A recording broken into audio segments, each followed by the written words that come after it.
Hello everyone, welcome to Parel physics KV. आज इस video में हम क्रॉस प्रोडक्ट से रिलेटेड कुछ इंपॉर्टेंट क्वेश्चंस डिस्कस करेंगे।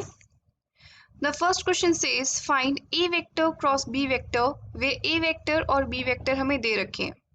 हम इनका क्रॉस प्रोडक्ट निकालना है। We need to find their cross product.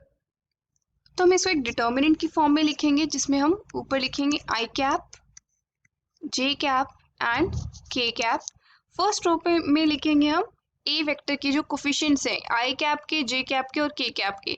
I cap का कोफिशिएंट है 2, जे कैप का कोफिशिएंट है -3 एंड के कैप का कोफिशिएंट है +4। सिमिलरली बी वेक्टर के कोफिशिएंट्स लिखेंगे 1 +2 और I can write 2 over here, 2 -5।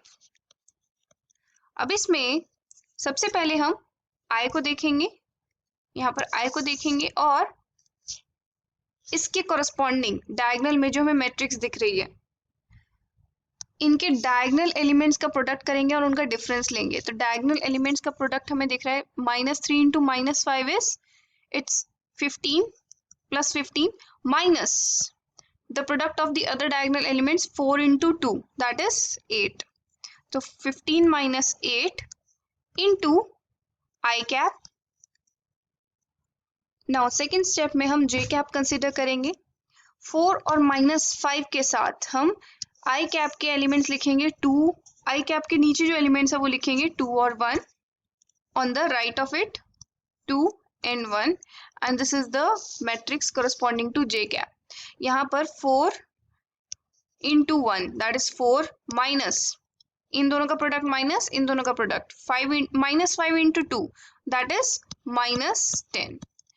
इसको हम मल्टीप्लाई करेंगे जे कैप के साथ विद अ प्लस साइन।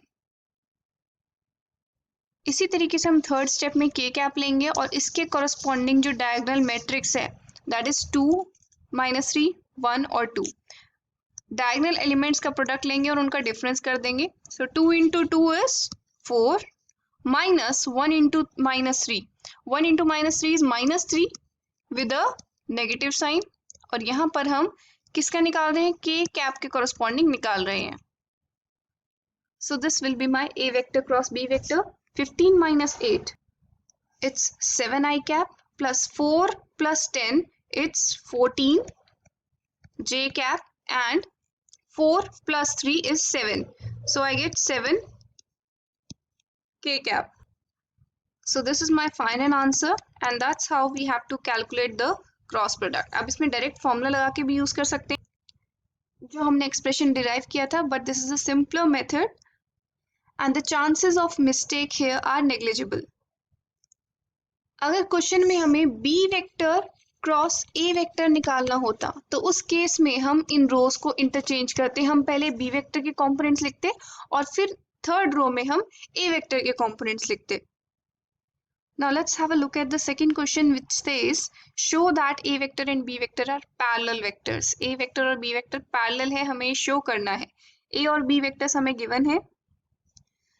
देखो हमने केस पढ़ा था कि अगर दो वेक्टर्स पैरेलल है या एंटी पैरेलल हैं तो उनका क्रॉस प्रोडक्ट क्या होगा, 0। तो अगर हमें शो करना है कि ये दोनों पैरेलल हैं then we have to prove that A vector cross B vector is equal to 0। तो ए क्रॉस बी निकालने के लिए हम डिटर्मिनेंट लिखेंगे आई कैप, जे कैप, के कैप और उसमें हम वैल्यूज डाल देंगे। सबसे पहले हमारा फर्स्ट वेक्टर ए वेक्टर है तो ए वेक्टर के ही कॉम्पोनेंट्स लिखेंगे, कोफिशिएंट्स लिखेंगे दैट इज 2 -3 एंड +4। इसी तरीके से बी वेक्टर के coefficients -4 +6 and -8। So we have got this. अब हमें इसको मल्टीप्लाई करना पड़ेगा। पहले हम इनको भूल जाएंगे and will get I cap into cross product of -3 into -8 minus cross product that is product of 6 into 4 will get I cap into 24 - 24। अब हम जे कैप देखेंगे। जे कैप के लिए हम first row as it is, first column as it is, third column के बाद रखेंगे 2 and -4 और बाकी सबको हटा के इनका क्रॉस प्रोडक्ट लेंगे। 4 और -4 का प्रोडक्ट होता है -16 माइनस -2 और -8 और 2 का प्रोडक्ट होता है -16, सो माइनस माइनस +16 इंटू जे कैप प्लस के cap times 2 into 6 minus 4 into -3. So we get this and this all goes to 0. इसका मतलब हमारा आंसर क्या आएगा 0. सिंस इसका क्रॉस प्रोडक्ट 0 आ रहा है, इसका मतलब ये दोनों वेक्टर्स परपेंडिकुलर हैं. इसका मतलब हम लिख सकते हैं a cross b is equal to A B sine theta which is equal to 0. अब देखो a वेक्टर एक ऐसा वेक्टर है जो नल वेक्टर नहीं है, इसका मतलब it has some magnitude. b vector 0 नहीं हो सकता because it is not a null vector. इसका मतलब sine theta has to be 0 और we can say theta is equal to 0 degree. So this means a and b are parallel vectors. So I hope आपको ये दोनों questions clear होंगे. That's all for now. Have a good day.